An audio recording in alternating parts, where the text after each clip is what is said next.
Do you have a corporate Mary Sue? Let's talk about what that means, how to discover it, and how to solve it.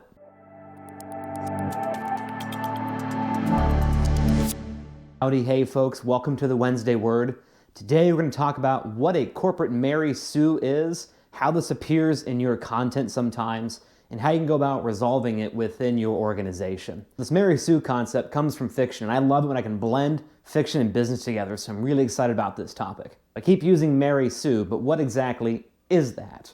So in the fiction world, a Mary Sue is a character who seems flawless. There's no real problem or challenge they can't overcome. They know everything, they're experts in every field, they can solve any problem. If there is some kind of flaw, it's pretty lame or weak and doesn't really impede them from reaching the resolution of a story. One that's been around for like 7 decades is Superman.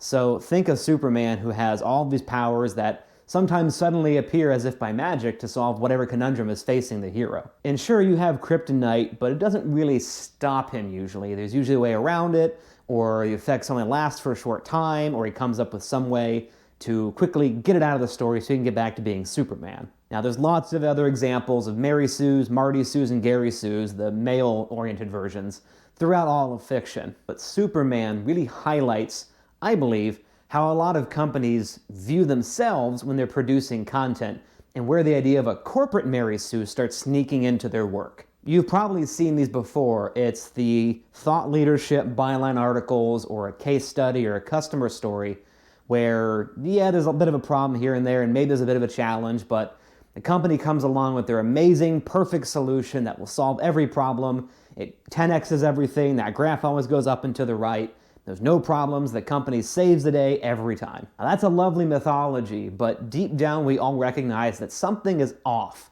about that kind of a story. If we think about the 3 key pieces of any story, character, conflict, and resolution, we realize that a corporate Mary Sue is missing that conflict piece. Now, that doesn't mean you're out there throwing haymakers like Superman, but it does mean that there's some kind of conflict or internal tension that a company is trying to solve with their product or solution. And instead of the company acknowledging the pitfalls, problems, and challenges with implementing or using a solution, they paper over all of them and pretend everything's fine. So in the end, there's no real challenge to the character, which in this case for companies is their product or solution. Now, if you've seen other of my videos, you know that organizations should not put themselves as the main character.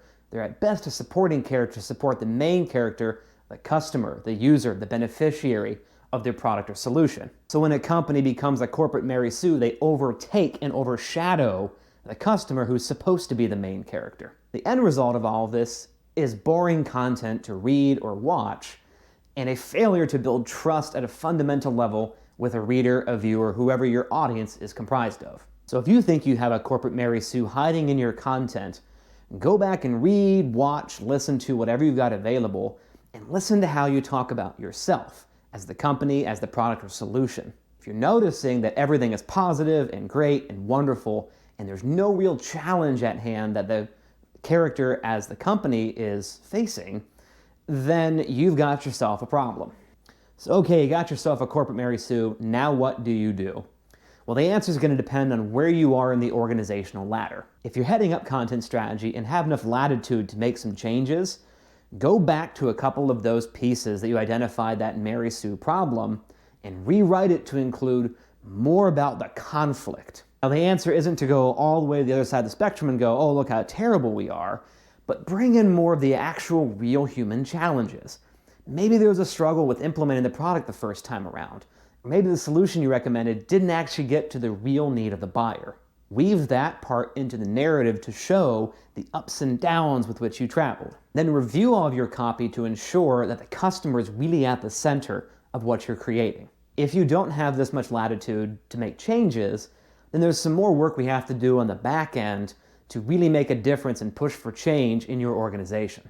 Typically, this corporate Mary Sue problem arises from some overzealous VP or C-suiter or someone else in the chain of command who wants to ensure that their product or solution is presented on this pedestal and is untouchable and is unsinkable. Companies and their leaders still struggle to really embrace the idea of demonstrating failures, or pointing out challenges or pitfalls, or bringing any negative light to anything close to their product or solution. That's all well and good and makes for an easier quarterly earnings call or a board meeting, but you're not creating that kind of go-to content that actually captures people's attention, builds up that interest, and leads to them making a decision. This is where marketers and communicators really have to start educating folks within their organization. Start by doing a quick competitive analysis or media landscape analysis, highlighting some of those big names in your industry who are doing this well.